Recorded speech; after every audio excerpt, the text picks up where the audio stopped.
시작! 안녕하십니까, 모터잡입니다. 안녕하십니까, 바이크로 뒷방늘기 일식입니다. 날씨가 춥습니다. 이제 새해를 맞고 나서 7일째거든요. 인사가 좀 늦었습니다. 새해 복 많이 받으십시오. 새해 복 많이 받으세요. 덕분에 먹고 살고 있습니다. 감사합니다. 감사합니다. 겨울이 되니까 춥네요. 감사합니다. 네이버 카페에서 이제 활동을 많이 하고 있는데 끊이지 않는 논란? 중고를 사는 사람과 이제 파는 사람의 입장이 또 다른 거고, 조율이 안 되는 게 아쉬운 사람이 계속 글을 올리시니까 좀 정리를 좀 해드리는 차원에서 카메라를 켜게 됐습니다. 보여드릴 텐데 그 전에 뒤에 저희가 이제 상품 매장을 오픈을 했거든요. 빨리 말씀드릴게요. 예를 들어서 K6가 60 얼마대다, 그럼 30 얼마대로 눈에 띄지 않는 하자품은 좀 더 DC를 받을 수가 있으니 구경해 주시길 바라겠습니다. 자, 루비아님이 제 바이크를 구매하신 분이 어느 정도 타다가 재판매로 사간 사람이 한 2달 정도 탔는데 엔진 하우징에 중대 결함이 맞죠? 크랙이 있다고 저에게 조언을 구하시길래, 조언을 구한 거군요. 그러니까 사실은 구매자도 알고 있는 거예요. 일단 아쉬우니까 얘기해보고, 그 사람의 성향이 뭐 T인지 I인지 모르겠지만 이게 거슬린다면은 운이 좋으면은 얻어걸려서 반액을 탕감해 줄 수도 있는 거고, 그런 기대감에 이렇게 넌지시 던졌다는 말을 이제 조언을 구하시길래 라고 표현을 하신 것 같습니다. 이미 판매한 지 2달이 넘었어요. 2달이면 좀 진짜 상관이 없는 거죠, 그죠? 어느 시점에서 터지는지는 지금 모르는 상태예요. 그리고 뭐 하루 이틀 뒤에 연락이 왔으면은 수리비를 지원해 주던가 환불을 해 주던가. 그렇죠. 저희가 이제 상도덕으로 형이 만약에 일주일 안에 연락이 와, 요거 하자가 있다, 이게 엔진이 크랙이 났다, 그럼 어떠실 거예요? 일단 키로수를 먼저 물어볼 것 같아. 키로수 몇 킬로 타시고 그런 하자가 나왔는지. 근데 키로수가 적었을 때 나오는 하자 같은 경우에는 환불해 줄 것 같아요, 저는. 그쵸. 키로수도 별로 없고 하면은 아무리 조져봤자, 그죠? 뭐 엔진 붙는 거 아닌 이상에는 그 조지는 건 아니잖아, 그죠? 그 사람이 어떻게 보면은 저한테 사갔던 사람이 폭탄 안고 가신 거잖아요. 저는 몰랐지만 그치, 어떻게 보면 폭탄을 드린 거기 때문에 적게 뭐 50km밖에 안 타는데 그렇게 됐어요. 그러면은 환불해 주는 게 상도덕성. 상관없이 안 해줘도 상관이 없는 건데. 그렇죠. 우리가 신차를 팔았으면은 크랙이 가고 그런 사람들을, 구매자들을 보호하는 차원에서 소비자원이 있잖아요. 제기를 하면은 그 가운데서 중재를 해주는 거거든요. 근데 개인 대 개인 거래잖아요. 안 돼요. C2C라 그래요. 커스터머 대 커스터머, 손님 대 손님, 개인 대 개인이에요. 이럴 때는 해줄 그게 아니죠. 그렇죠. 기업이 아니라 개인 대 개인이기 때문에 개인이 최대한 양심적으로 팔아야 되는 거예요. 조금 불편하잖아, 사실은. 일주일 안에 고장 났다고 했어. 좀 불편해. 근데 맞아. 1년 안에 고장 났다고 해요. 안 불편해. 그건 안 불편해. 네가 알아서 해. 딱 2가지 생각나요. 또 들은 건데, 피아트 C500을 파시는 분이 계셨어. 근데 만나기 바로 직전에 엔진이 뻗어버린 거야. 엔진을 내려야 되는 상황이야. 그래서 1,000만 원을 쓰고 그 사람한테 다음날 팔아. 똑같은 가격. 이야, 이렇습니다. 예전에 허스크바나에서 나온 그 SM 버전이 있는데, 거래 당일날 제가 카페에서 기다리고 있었어요. 늦으셔가지고 전화가 오셨는데, 죄송합니다, 제가 가다가 차대가 반동방이 났어요. 진짜로. 그래서 센터에 넣었대. 그런 경우도 있거든요. 그러니까 몰라요. 그만큼 중고가 그런 거예요. 아무도 보장을 못해요. 1시간 차이로 내가 샀어, 돈 받는 순간 깨질 수가 있어요. 저는 진짜 거의 대부분 70%가 살 때는 이상이 없었는데 사고 나서 다음날 다 뭔가가 보이는 거예요. 뭔지 알죠? 그래서 보통 요새는 중고 바이크 이제 거래 업체들이 많잖아요. 근데 그게 약점이 많다는 게 뭐냐면요, 수리망이 없어. 부산에서 샀어. 근데 부산에서 전국망으로 수리센터들이 다 있어. 그러면 그쪽에다 가서 맡겨서 하면 보증 받을 수 있습니다. 그러면 좋은데 그것도 안 돼. 그러니까 지금처럼 개인 대 개인 거래가 아직까지도 이게 이렇게 되면서 완전한 어떤 서비스는 아니에요. 그래서 오히려 그것보다 한 50만 원, 많게는 한 300만 원 싼 개인 매물을 많이 선호하죠. 선호하시는 거거든요. 그리고 그 사시는 분들도 사실은 사면서도 모르셨겠지만, 까먹고 계셨겠지만, 그 싼 가격에 내가 그 리스크를 감수한다고 해서 사신 거거든요, 사실은. 그래서 그게 터진다고 해서 이상한 일은 아니에요. 그러면 비싼 거 사. 그런 경우도 있거든요. 그 요만한 그 플라스틱 병에다가 오일 넣어가지고 나갔다가 이렇게 오일 묻혀오는 사람도 있어요. 옛날에 진짜 있었어요. 자, 다시 돌아와서 환불을 해줄 이유도 없고, 여하튼 법적으로도 전혀 문제가 없다는 것 알겠어. 그런데 잠깐 그 사람 입장에서 한 번은 생각해 보자고요. 우리가 무슨 법 쪽의 사람이 아니잖아요. 이거를 어떻게 좀 더 완충을 할 수 있는 구간을 좀 만들 수 있을까 한번 생각을 해보자고요. 만약에 제가 팔았어요. 형이 탔어. 하루 안에 중대 결함이야. 그러면은 바로 센터 가보고 센터에서 수리비 얘기하겠죠. 그 다음에 이제 전화를 한번 드리겠지. 나한테 응. 전화 안 받고 싶다. 하루 만에 이렇게 돼갖고 이 정도 나왔다. 근데 요거는 내가 아는 센터이기 때문에 그럴 수도 있으니 사장님이 아는 센터 다시 한번 들어가서 보자. 그거에 대해서 환불해달라 그건 아니니까 내 책임이잖아. 내가 샀으니까 그건 수리비만 조금만 어떻게 좀 안 되겠냐라고 여쭤보겠지. 근데 파는 사람도 사러 왔어 사람이. 찬찬히 봐요. 괜히 찔리고 초조해지거든요. 자세히 보면은 나도 몰랐던 부분이 나올 것 같고 막 쿵쾅쿵쾅거린단 말이야. 그 뜻은 자기도 자신이 없다는 거야. 그러니까 조율의 어떤 실마리는 거기서 이제 같이 잡고 이제 좀 해결할 수 있는 부분이 되는 거예요. 근데 완전 사이코면 끊어버리겠지. 그런 사람은 잘 없다는 거. 댓글을 한번 확인해 볼게요. 재밌을 것 같아요. 그럴 거면 셋사 사라고요. 그렇죠. 안 해줘도 됩니다. 차단하지 그랬죠. 입장 바꿔서 그 구매자가 판매한 뒤 2달 뒤에 수리비 요구하면 어떻게 할지 무척 궁금하네요. 살아보면서 이런 사람들 절대 안 해줘. 예를 들어 적상거리 100km 이내다 이럴 경우에는 새롭게 구매하신 분의 과실로 인한 하자라고 보기 어려운 상황 아닐까요?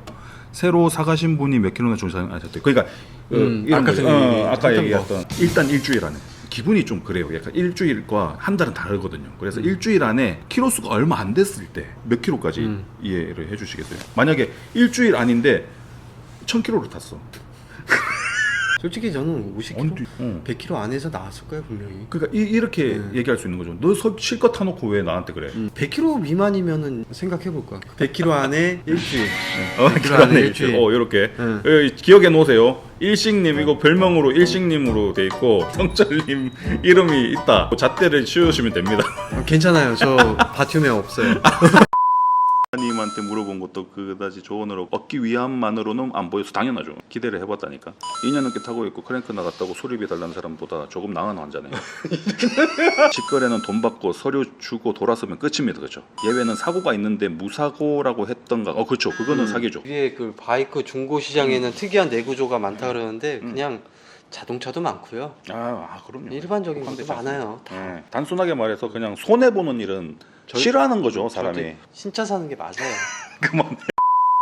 그러니까 형 말처럼 일주일이네. 100km 아니면 그렇지 금방 차거든요. 100km는 어디 원주만 갔다 와도 그냥 100km 그냥 넘어버리거든요. 그렇지. 상충의 여지가 있다. 왜냐면 양심에 찔리기 때문에. 파는 사람도 양심이 뭐 기준은 다 다르지만 저도 그렇고 형도 그렇고 교집합인데 이게 절대적인 건 아닙니다. 안 하실 분도 안 하셔도 돼요. 하지만 그 정도 일주일 이내 100km 안에 뭔가 문제가 생겼다면 조율을 해볼 공을 쏘아볼 필요가 있다. 나 탈 때는 정확히 괜찮았단 말이야. 그러면 당연히 큰 소리 칠 수 있지. 근데 요거는 나도 못 본 부분이야. 납득을 하고 좀 조율을 좀 해줄 것 같아. 못해도 한 30%, 뭐 20%는 좀 해줘야 도의적으로 마음이 편할 것 같고 그렇습니다. 완벽하게 뭐 다 해주는 건 아니고 그냥 어느 정도는요 해주는 게 맞는 것 같아. 일주일 안에 100km면.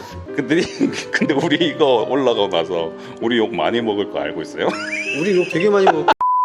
네가 뭔데 지금 기준을 제시하냐 막 그러실 거야. 솔직히 그 정도 자신 없는 바이크면 중고거래 하지 마세요.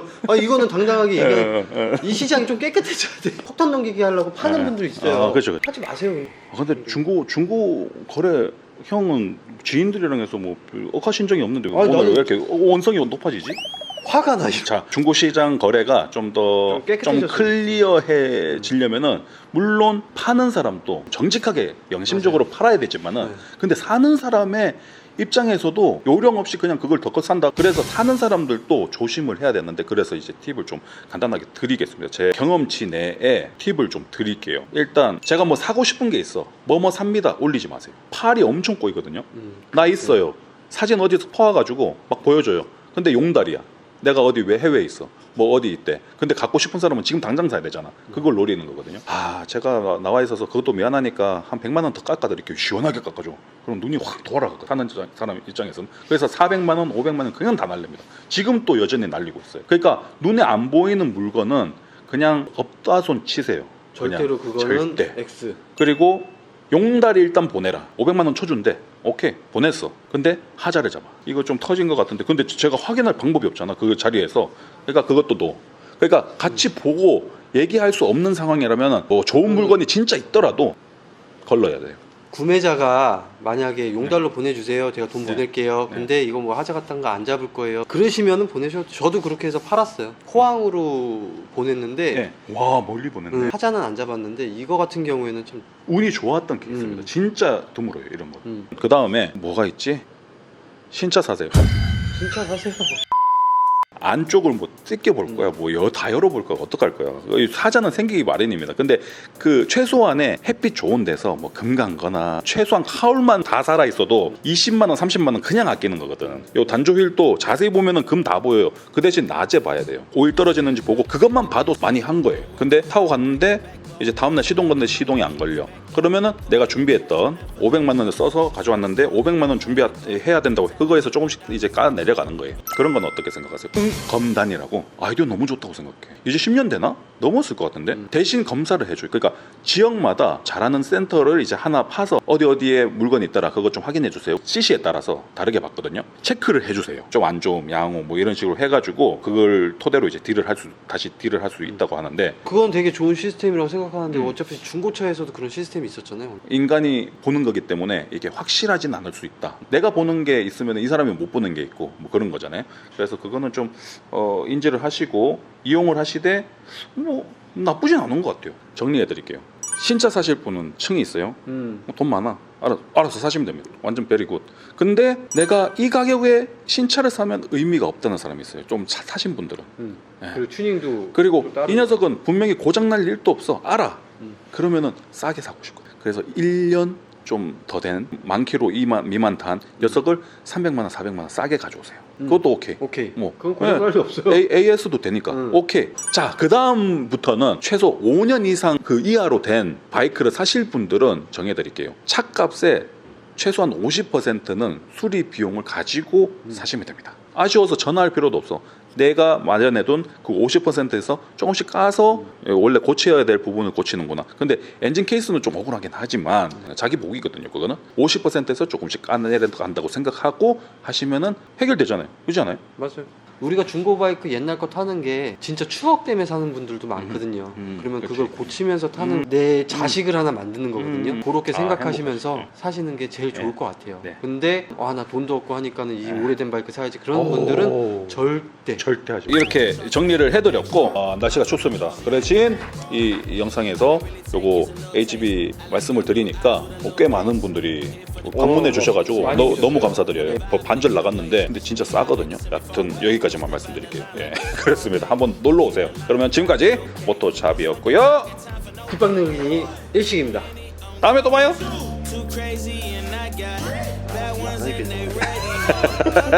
이거 해야 될 것 같아. 원래 춤을 춰야 돼. 앞에 먹어버릴 거야.